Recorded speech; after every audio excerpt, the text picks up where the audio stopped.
술도 안 먹고 고기도 안 먹는데 지방간 진단 받으시는 분들이 너무 답답해가지고 물어보는 질문이 공통적으로 이겁니다.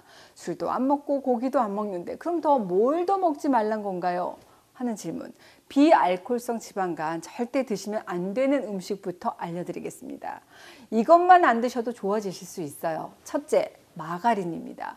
대표적인 포화 지방산이죠. 트랜스 지방이 풍부한 음식입니다. 마가린 외에도 쇼트닝, 팜유 같이 과자 그리고 빵에 들어가는 트랜스 지방도 있어요. 마가린 쓰는 음식들 살펴볼까요? 길거리에 맛있는 토스트 대표적인 음식이고 또 빵 같은 고소한 디저트에 많이 들어간 게 바로 마가린입니다. 집에서도 요리하다 보면 동물성 기름의 그런 고소한 맛이 필요할 때가 있잖아요. 요럴 때 마가린 한 스푼이 정말 금상첨화일 때가 있습니다. 김치볶음밥, 간장 계란밥 할 때 마가린 한 스푼 넣게 되면 향이 정말 기가 막힙니다. 하지만 포화 지방산은 지방간의 주요 위험 요인이다라고 할 수 있겠죠.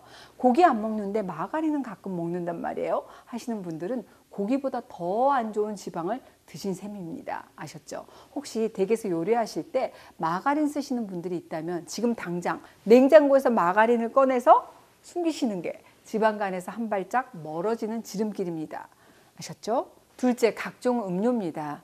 당이 든 음료들은 사실 우리가 무의식적으로 탄수화물 섭취량을 늘리게 하는 주범이 될 수 있습니다. 제가 지난 영상에서 비알코올성 지방간의 중요한 이유, 바로 탄수화물을 너무 많이 먹는 거다 말씀드렸죠. 한 끼당 밥 한 그릇에 하루 한 번 과일 후식 정도면 우리 몸에 필요한 탄수화물을 충분히 섭취할 수 있는 수준입니다. 이렇게만 먹고 운동을 따로 하지 않게 되면 내 몸은 중성지방을 따로 분해할 일이 별로 없습니다. 근데 이것보다 좀 더 먹게 되면 내 몸은 중성지방을 분해해서 에너지로 쓸 일은 없고 계속 쌓아두기만 하게 되죠. 지방간이 되기 쉽다는 겁니다. 그런데 많은 분들이 그래요. 저는 밥만 먹고요. 군것질은 절대 안 하는데 근데 지방간이래요. 여러분 한번 생각해 보세요. 군것질 절대 안 하신다고 하셨는데 아마 식사하시고 믹스커피 한 잔은 드셨을 것 같은데 물 대신 비타민이 풍부하다는 과일 주스 한 잔 하시는 분들도 계셨을 것 같은데 일하고 땀 많이 흘리고 나서 콜라 같은 탄산이 땡긴다든지 비타민 음료 한 병, 저는 피로회복제 한 병 딱 이렇게 원샷 하는 거 너무 좋아하는 일인입니다. 근데 사실 이런 것들이 모두 나도 모르는 사이에 내 몸에 탄수화물을 밀어 넣는 행동이다라고 생각을 하셔야 돼요. 특히 액상 형태로 섭취하는 탄수화물은 빠르게 소화가 되기 때문에 중성지방으로의 전환 속도도 빠릅니다. 음료들 보면 단맛은 나는데 칼로리는 제로다. 좋아. 그리고 드시는 음료수들 많습니다. 그런데 이런 단맛을 내는 음료들은 계속 단맛을 갈망하게 만들기 때문에 또 다른 단맛을 찾게 됩니다. 어떤 음료수는 살도 빼준다는데요 하는 달콤한 유혹들이 있다 하더라도 우리 눈 찔끔 감으시고 내가 먹은 음료수는 물 한 가지다 이렇게 통일하다 이렇게 생각하시는 게 좋겠습니다. 굳이 그래도 나는 카페인이 필요하다라고 생각하시면 믹스커피 대신에 숭늉처럼 묽게 내린 블랙커피 아니면 녹차, 홍차 드시는 게 더 좋겠습니다. 세 번째, 튀긴 음식입니다. 기름맛 가득한 김말이, 새우튀김, 야채튀김 이런 튀김은 물론 위험하고요. 과자, 라면 같은 유탕 처리 제품 있잖아요. 그리고 유처리 제품도 기름과 함께 열을 가한 일종의 튀김이라고 할 수 있어요. 대부분의 봉지에 들어있는 과자, 또 꽉에 들어있는 과자 뒷면에 이렇게 보면 라벨을 보시면 식품의 유형에 과자, 가로, 유탕 처리 제품 혹은 유처리 제품이라고 표기되어 있는 걸 보실 수 있을 겁니다. 유탕 처리는 기름, 끓일 탕, 말 그대로 튀긴 음식이라고 할 수 있습니다. 유처리 제품이라고 하는 것은 과자 겉면에 기름을 스프레이한 제품을 유처리 제품이라고 하는 거거든요. 근데 대부분의 과자는 밀가루 같은 탄수화물이 주재료라고 할 수 있잖아요. 중성지방을 만드는 정제 탄수화물을 중성지방을 만드는 트랜스 지방으로 튀긴다든지 뿌린 음식이다 이런 의미입니다. 또 지방간이 있으신 분들, 지방간이 너무 걱정되시는 분들은 과자, 튀김 절대 주의 필요합니다. 네 번째, 건과일입니다.